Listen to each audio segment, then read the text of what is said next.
Channel subscribe करा, smart बना, नोटिफिकेशनसाठी bell आयकॉनवर क्लिक करा.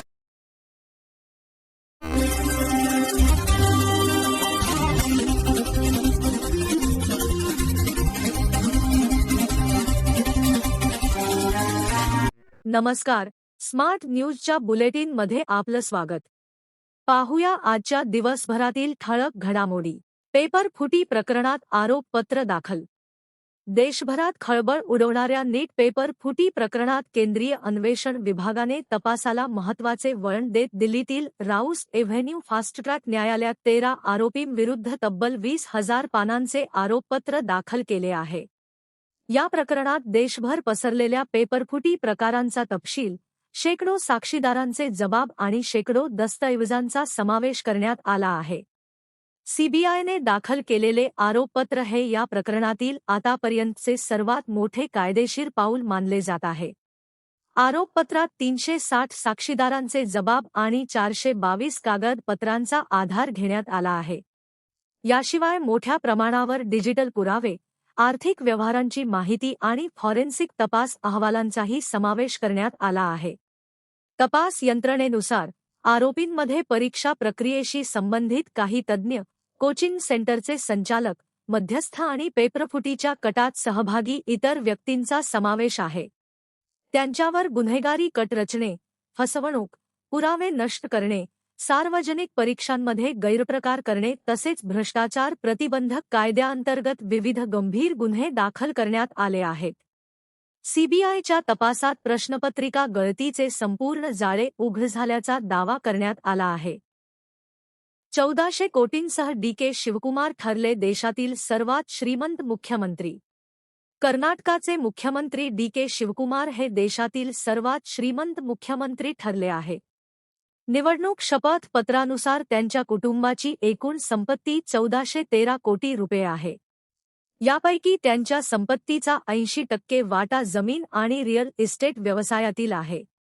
बंगळुरू, म्हैसूर, कनकपुरा आणि दिल्लीतील प्रीमियम संपत्तीसह ग्लोबल मॉलचा समावेश आहे. शिवकुमार यांच्याकडील 1140 कोटींची संपत्ती स्थावर असून 273 कोटींची जंगम संपत्ती आहे. आंध्र प्रदेशचे मुख्यमंत्री एन. चंद्राबाबू नायडू यांच्या कुटुंबाची संपत्ती 931 कोटी रुपये आहे.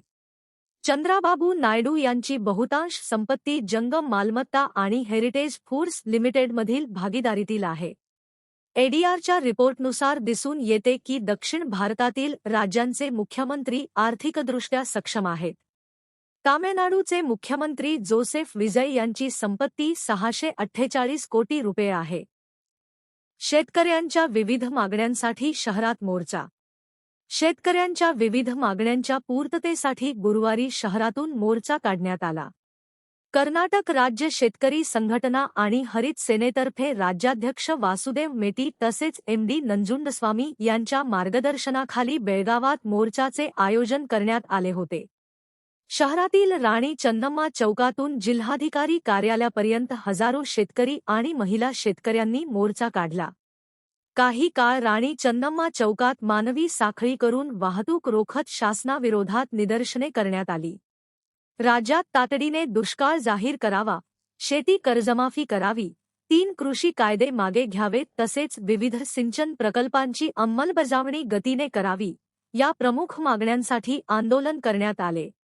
शेतकरी आंदोलकांनी जिल्हाधिकाऱ्यांना निवेदन सादर केले तसेच शेतकऱ्यांच्या विविध मागण्यांकडे शासनाचे लक्ष वेधून त्या तातडीने पूर्ण कराव्यात, अशी मागणी यावेळी करण्यात आली. रिक्षांना 15 दिवसांत मीटर बसविण्याची सूचना. शहरातील रिक्षांना मीटर बसविण्याचा अनेक महिन्यांपासून प्रलंबित असलेला प्रश्न अखेर मार्गी लागण्याच्या दिशेने पाऊल पडले आहे. जिल्हाधिकारी मोहम्मद रोशन यांच्या अध्यक्षतेखाली बुधवारी झालेल्या रिक्षा मालकचालक संघटना, प्रादेशिक परिवहन विभाग आणि पोलीस अधिकाऱ्यांच्या संयुक्त बैठकीत यावर चर्चा झाली. शहरातील सर्व रिक्षांना मीटर बसविण्यासाठी 15 दिवसांची मुदत देण्याचा निर्णय घेण्यात आला. तसेच शहरात खाजगी कंपन्यांच्या दुचाकी सेवांवर बंदी घालण्याचे आदेशही जिल्हाधिकाऱ्यांनी दिले. त्याची कठोर अंमलबजावणी करण्याच्या सूचना आरटीओ अधिकाऱ्यांना देण्यात आल्या आहेत. शहरात रिक्षाचालकांकडून मनमानी पद्धतीने भाडे आकारले जात असल्याच्या तक्रारी जिल्हा प्रशासनाकडे येत होत्या. या पार्श्वभूमीवर मीटरनुसार भाडे आकारणी बंधनकारक करण्याचा निर्णय यापूर्वीच घेण्यात आला होता. मात्र विविध कारणांमुळे त्याची अंमलबजावणी रखडली होती. बुधवारी झालेल्या बैठकीत रिक्षा संघटनांनी मीटर बसविण्यास सहमती दर्शविल्याने आता त्यासाठी 15 दिवसांची अंतिम मुदत निश्चित करण्यात आली आहे. आधार हॉस्पिटल आणि रोटरी नॉर्थ यांच्या वतीने डेंग्यू प्रतिबंधक लसीकरण. सह्याद्री नगर येथील आधार हॉस्पिटल आणि रोटरी क्लब बेळगाव नॉर्थ यांच्या वतीने डेंग्यू प्रतिबंधक लसीकरण उपक्रम नुकताच पार पडला. यामध्ये सह्याद्री नगर, चाणक्य नगर, बॉक्साईट रोड परिसरातील नागरिकांना डोसचे वितरण करण्यात आले. या शिबिराच्या माध्यमातून डेंग्यू सारख्या रोगाबाबत दक्षता घेण्याविषयी मार्गदर्शन करण्यात आले. पावसाळ्यात साचणाऱ्या पाण्यामुळे डेंग्यूचा प्रादुर्भाव वाढत आहे. अशा वेळी प्रतिबंधक डोस घेण्याविषयी मार्गदर्शन करण्यात आले. शालेय विद्यार्थ्यांना डेंग्यू प्रतिबंधक लसीचे वितरण करून कार्यक्रमाचा प्रारंभ करण्यात आला. आधार शिक्षण संस्थेचे चेअरमन डॉक्टर डी. बामणे यांनी या उपक्रमाची माहिती दिली. या उपक्रमावेळी रोटरी नॉर्थचे अध्यक्ष पांडुरंग धोत्रे, सचिव डॉक्टर सुभाष पाटील, खजिनदार दुर्गेश हरिते, मुकुंद महागावकर, इरफान शेख, मंगेश कंटक आणि इतर पदाधिकारी उपस्थित होते. Doctor C. पाटील यांनी स्वागत केले. डॉक्टर सबिहा रंगरेज आणि डॉक्टर पी. जयमोहन यांनी कार्यक्रमाचे संयोजन केले. विठुनामाच्या गजरात नादब्रह्म भजन सोहळा साजर. तारांगणच्या वतीने आयोजित नादब्रह्म भजन सोहळ्याने रसिकांची मने जिंकली.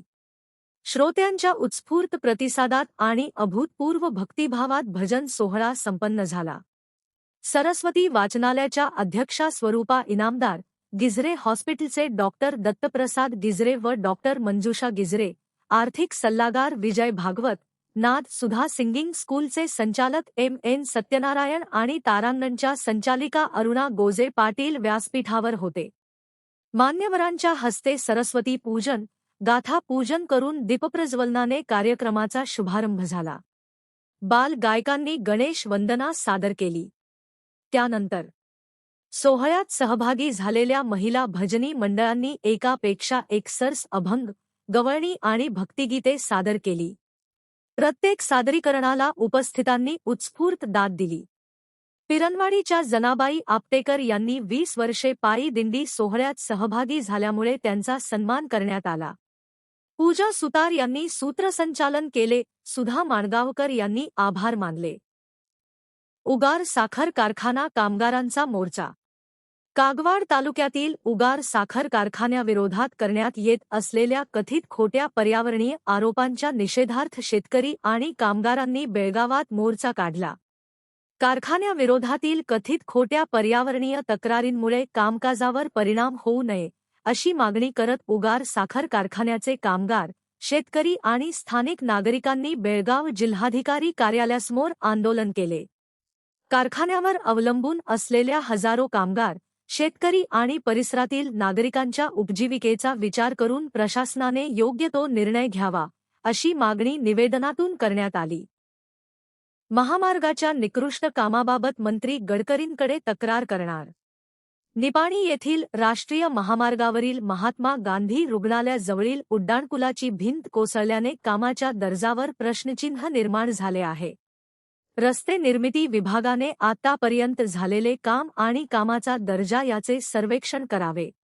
या घटनेबद्दल आपण केंद्रीय रस्ते वाहतूक मंत्री नितीन गडकरी यांची भेट घेऊन तक्रार करणार असल्याची माहिती आमदार शशिकला जोल्ले यांनी दिली. बुधवारी कोसळलेल्या भिंतीची पाहणी करून त्या बोलत होत्या. यावेळी त्यांनी रस्ते निर्मिती विभागाच्या अधिकाऱ्यांसह ठेकेदार कंपनीच्या कर्मचाऱ्यांना धारेवर धरले. अशा घटनेत जीवितहानी झाल्यास कोण जबाबदार, असा सवाल त्यांनी केला. लोकप्रतिनिधी म्हणून आम्ही लोकांना काय उत्तर द्यायचे, अशी विचारणा करून अधिकारी, कर्मचाऱ्यांना जाब विचारला. सकाळी पुलाची भिंत कोसळल्याने भिंतीच्या बाजूने होणारी वाहतूक तात्पुरती थांबविण्यात आली. घटनास्थळी आमदार जोल्ले यांनी धाव घेऊन घटनेची माहिती घेतली. केंद्र सरकार रस्ते 6 पदरीकरणावर कोट्यवधी रुपये खर्च करत आहे. यापूर्वी आपण वारंवार कामाच्या दर्जाबाबत कुठेही तडजोड करू नये अशा सूचना संबंधितांना केल्या आहेत, असे त्या म्हणाल्या. याचबरोबर स्मार्ट न्यूज मराठीचे आजचे बुलेटिन इथेच संपले.